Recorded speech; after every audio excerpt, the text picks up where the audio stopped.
I absolutely love this manuscript. I shouldn't say that too loud. If this manuscript goes missing one day, they're definitely going to suspect me. Hello, my name is Nicholas Kontovas. I am the Nizami Ganjavi subject librarian and curator for Central Asia, the Caucasus, and Ottoman Turkish here at the Bodleian Libraries at the University of Oxford. Today I'm going to talk to you a little bit about 3 manuscripts from our Select collection. So they were produced in the greater context of the Timurid Empire, that is to say the empire founded by Emir Timur Kuregan. All 3 of them are of immense importance not only to the history of Uzbekistan, but to the history of Central Asia and also the Middle East. So this is a very special manuscript because it's the only manuscript known of this text. It's MS Eliot 127, and it is a work by a scholar called Ahmed Khudaydad Tarazi about the lives and works of famous poets in Persian and Turkic. From the beginning, we know that it was dedicated to Amir Ulugh Mirza ibn Shahrukh, and he reigned from sort of 1409 to 1449, so it must have been written at that point in time. And that means it was written about 50 years before Alisher Navai's work Majalis Nafais, which does roughly the same thing. And according to some scholars, this is actually maybe one of the inspirations for Alisher Navai's much better known work.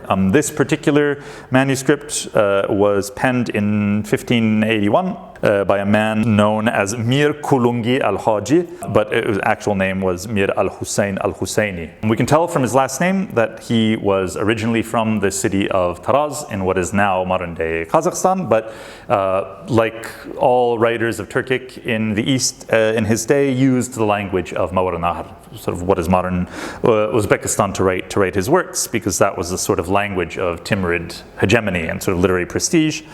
Hamdu sanayi kim vahmның badpayı sansız yıllar yügerse anın ibtidasının bir haddiga kile bilmegey. This is a really gorgeous manuscript. It's MS Eliot 340. It is the 5th Masnavi of the Khamsa, or set of 5 works of Alisher Navai, known as the Saddi Iskandari or Saddi Iskandar. It is absolutely gorgeous as a physical specimen.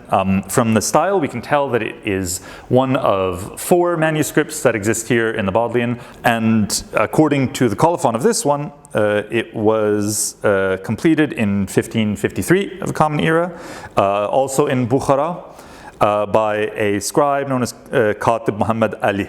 So this was penned about 50 years after the death of Alisher Navai, but we think that this might actually be a copy of a slightly less fancy or slightly more deteriorated, let's say, set of Navai's Khamsa that we also have in the Bodleian, because there's some sort of real close similarities in text and design, but that awaits further study by somebody maybe who's watching this video. Talking about the measurements of the wall, and talks a little bit on the following pages also about what you see here, how they make the bricks and how they make the mortar and put them together. It's a very vivid scene.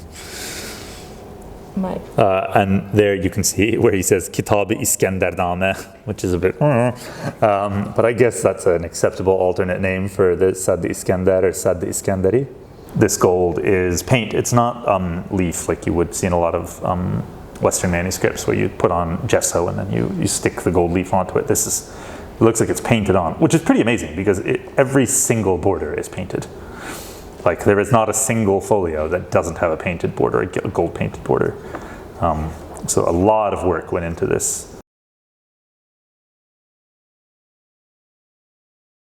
Our last manuscript is MS Huntington 598. It's probably one of my favorite manuscripts in our collection because it's incredibly rare in a way. And it is a compilation of 3 different stories, the Bakhtiyarname, a story called Rizvan Shah and Ruh Hafza, and Saif al-Muluk wa Badi'u Jamal. But they're all messed up, they're out of order. At some point, the pages must have fallen apart, and then somebody who didn't know the script that it was in put them back together in the wrong order. And that's why it's special, is because even though the language is Chagatai,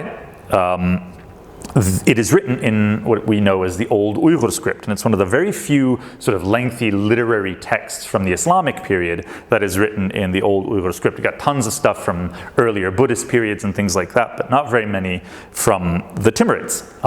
The Timurids did, however, use this script, usually for more mundane things like suzims, which are like decrees, or contracts or things like that. But it's rare to have something so literary in nature written in such a careful hand. So you would think that it's supposed to be read this way, right? Because the frontispiece is that way. But this is just a generic frontispiece. It's actually supposed to be read that way. And you can tell that not only because in earlier periods where Arabic wasn't a thing, it's very clearly from top to bottom, like all the Buddhist documents, but also because of the ductus. So the way that the letters are written, the order of strokes, and the way that the strokes look. It'd be really difficult to write all these this way if you weren't writing from top to bottom. So yeah, sometimes, what's really cool about this is you've got some, although I can't find a good example here, this is usually at the beginning. So you've got some Arabic letters on the side indicating how to pronounce certain things, or the etymology of certain things. It's very clear that these people were more used to writing in the Arabic script, and that this script was really a conscious choice. And so when you've got an Arabic word, you need to clarify how to pronounce it by putting the Arabic letters as diacritics on the side. Most probably this was a sort of way of indicating that they derived sort of legitimacy, the Timurids, not only from their Islamic piety and things like that, but also from their Turkic and their Chinggisid heritage. We get our authority from many different places, and this writing system seems to have emphasized those latter two sources of authority, especially amongst local rulers who were of Turkic origin. And we know that this one was penned by a Bitikçi, so a Turkic scribe named Mansur Bakhshi, who was probably originally from Samarkand, and he moved to the region of Yazd to serve under an emir who was also, judging by his name, Turkic, Jalaluddin Chakmak. Mansur Bakhshi wrote some other majmuas, collections like this, one of which is in the British Library, but aside from that, it is very, very uncommon to find such beautifully written Uyghur script Islamic manuscripts.